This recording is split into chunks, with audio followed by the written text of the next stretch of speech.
Hello friends, आप सभी का स्वागत है चैनल पर। आज की क्लास में हम काफ़ी महत्वपूर्ण प्रश्न पढ़ेंगे। क्लास काफ़ी महत्वपूर्ण होने वाली है, तो आप सभी क्लास को अंत तक जरूर देखें। और जो विद्यार्थी चैनल पर पहली बार क्लास ले रहे हैं वे चैनल को सब्सक्राइब अवश्य कर लें, जिससे आगे आने वाली कोई भी क्लास आपसे मिस ना हो। पहला प्रश्न देखते हैं। पहला प्रश्न क्या कहता है?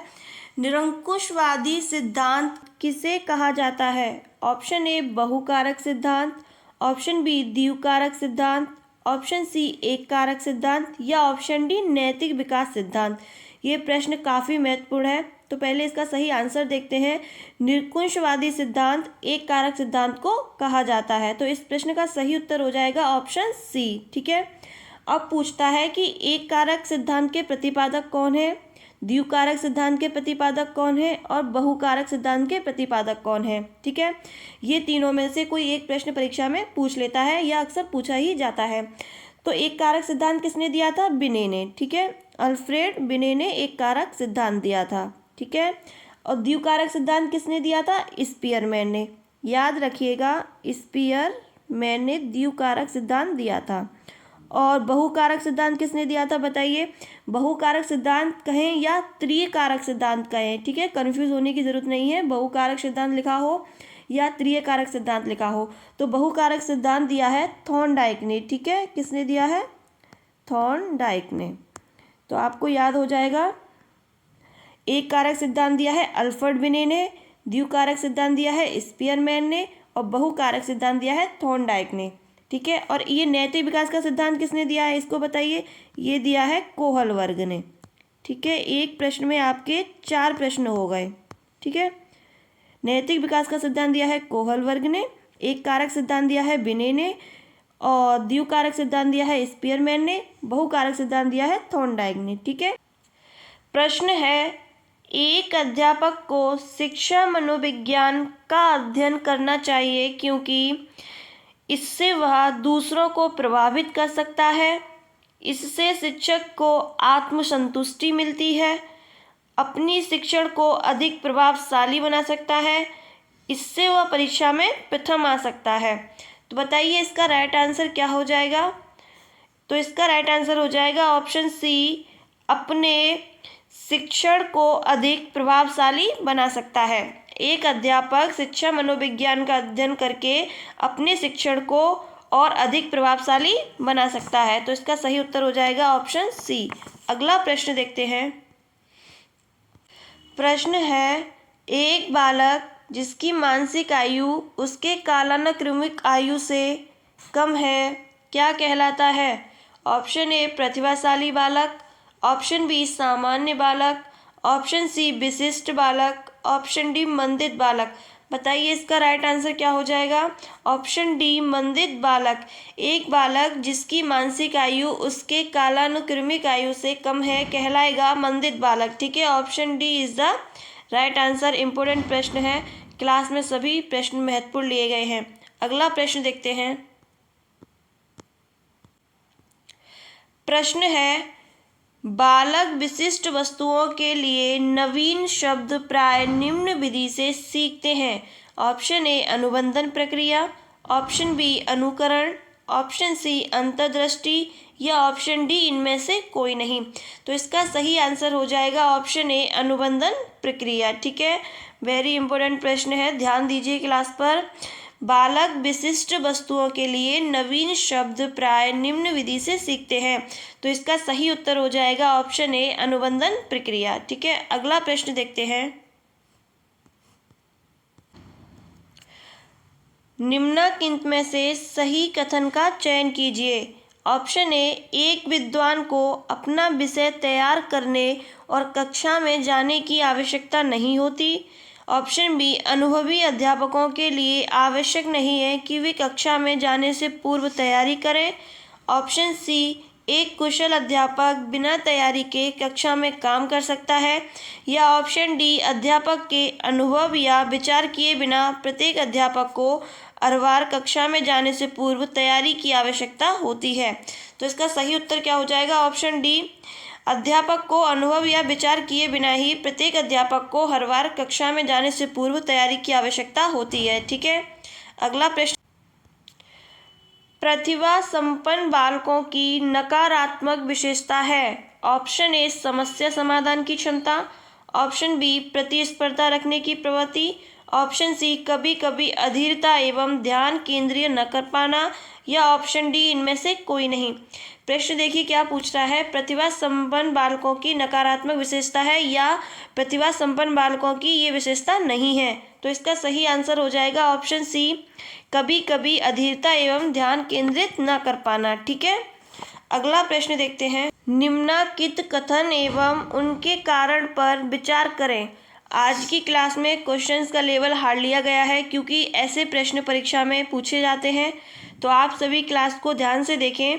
कथन है, समावेशी शिक्षा बिना किसी भेदभाव के सभी विद्यार्थियों को लाभान्वित करता है। कारण है, समावेशी शिक्षण पद्धति कक्षा में आपसी सम्मान और समझ का माहौल उत्पन्न करता है।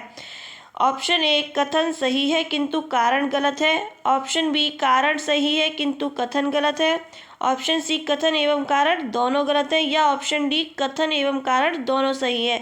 तो इसका सही आंसर क्या हो जाएगा बताइए। इसका सही आंसर हो जाएगा ऑप्शन डी कथन एवं कारण दोनों सही हैं। ठीक है, अगला प्रश्न देखते हैं। प्रश्न है, शिक्षा का बैंकिंग मॉडल किसके लिए अच्छा है? ऑप्शन ए सृजनात्मक विचार, ऑप्शन बी व्यापार में बढ़ोतरी, ऑप्शन सी ज्ञान प्राप्त करने, ऑप्शन डी इनमें से कोई नहीं।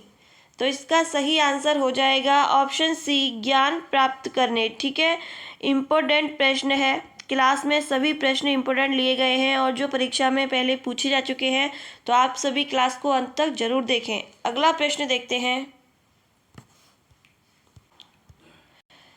प्रश्न है, अधिगम विकलांग बच्चे अधिकतर होते हैं। ऑप्शन ए संगठित, ऑप्शन बी आक्रामक, ऑप्शन सी निम्न उपलब्धि वाले, या कुशल व निपुण। तो इसका सही उत्तर हो जाएगा ऑप्शन सी निम्न उपलब्धि वाले। ठीक है, इम्पोर्टेंट प्रश्न है, अधिगम विकलांग बच्चे अधिकतर होते हैं निम्न उपलब्धि वाले। अगला प्रश्न देखते हैं।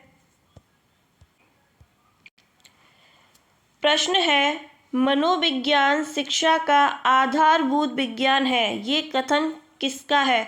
वेरी वेरी इंपॉर्टेंट प्रश्न है। ठीक है, बताइए इसका राइट आंसर क्या हो जाएगा। क्लास आपको अच्छी लगे, उपयोगी लगे तो चैनल को सब्सक्राइब जरूर करें। ठीक है, जिससे आगे आने वाली कोई भी क्लास आपसे मिस ना हो। ईमानदारी से सिलेक्शन के लिए चैनल को सब्सक्राइब करना ना भूलें। बताइए इसका राइट आंसर क्या हो जाएगा। Option A Skinner, option B Kohlberg, option C Terman, option D Johnson. तो इसका सही उत्तर हो जाएगा ऑप्शन ए स्किनर। मनोविज्ञान शिक्षा का आधारभूत विज्ञान है, ये स्किनर ने कहा है। ठीक है, पियाजे के अनुसार संज्ञानात्मक विकास की कितनी अवस्थाएं होती हैं? ऑप्शन ए 2 अवस्थाएं, ऑप्शन बी 7 अवस्थाएं, ऑप्शन सी 4 अवस्थाएं, या ऑप्शन डी 3 अवस्था है। ये इम्पोर्टेंट प्रश्न है, इससे 2-3 प्रश्न करा दूंगी मैं भी। तो इसका राइट आंसर हो जाएगा ऑप्शन सी 4 अवस्थाएं। ठीक है, पियाजे के अनुसार संज्ञानात्मक विकास की 4 अवस्था है, तो option C is the right answer. और संज्ञानात्मक विकास का सिद्धांत जीन पियाजे ने दिया था। ठीक है, ये प्रश्न हो गया। अब 4 अवस्थाओं के नाम पूछ लेगा, तो पहली हो जाएगी संवेदीय गामक अवस्था। ठीक है, संवेदीय गामक अवस्था। दूसरी हो जाएगी पूर्व संक्रियात्मक अवस्था। ठीक है, और तीसरी हो जाएगी मूर्त संक्रियात्मक अवस्था, और चौथी हो जाएगी औपचारिक। ठीक है, चौथी क्या हो जाएगी? औपचारिक अवस्था। तो आप लिख लीजिए या नोट कर लीजिए। पियाजे के अनुसार संज्ञानात्मक विकास की 4 अवस्था है।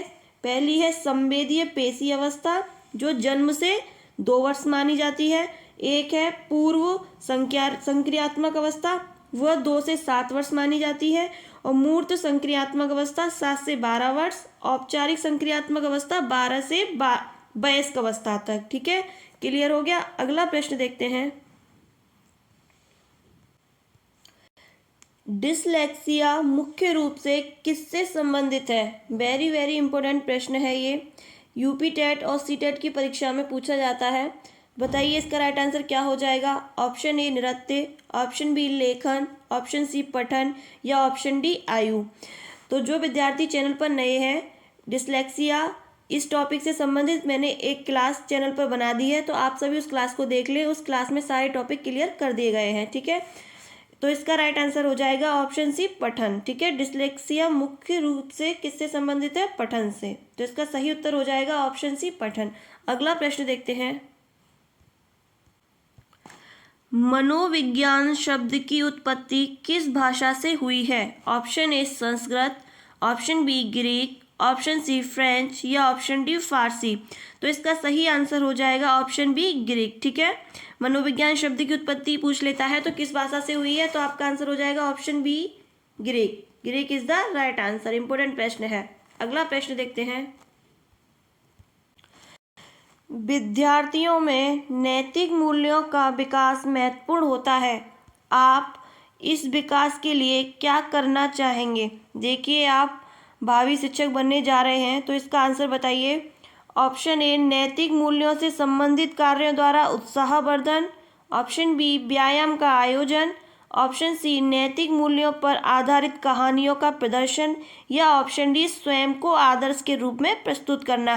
तो बताइए इसका सही आंसर क्या हो जाएगा? इसका सही आंसर हो जाएगा ऑप्शन डी, स्वयं को आदर्श के रूप में प्रस्तुत करना। ठीक है, देखो सीटेट की परीक्षा में सबसे महत्वपूर्ण है कि आप प्रश्न को ध्यान से पढ़ें कि प्रश्न क्या कहता है। ठीक है, तो परीक्षा में प्रश्न को ध्यान से पढ़िएगा। प्रश्न है, शरीर का विकास उसके अंगों, इंद्रियों तथा शक्तियों का विकास होना चाहिए। जहाँ तक संभव हो सके बालक की आंतरिक क्षमताओं का विकास करना चाहिए। बालक को जीना सिखाना शिक्षक का कार्य है। ये कथन किसका है? बताइए, ये कथन किसने कहा है? इंपॉर्टेंट प्रश्न है ये। Option A Skinner, option B Froebel, option C Stanley Hall या ऑप्शन डी पॉवलोव।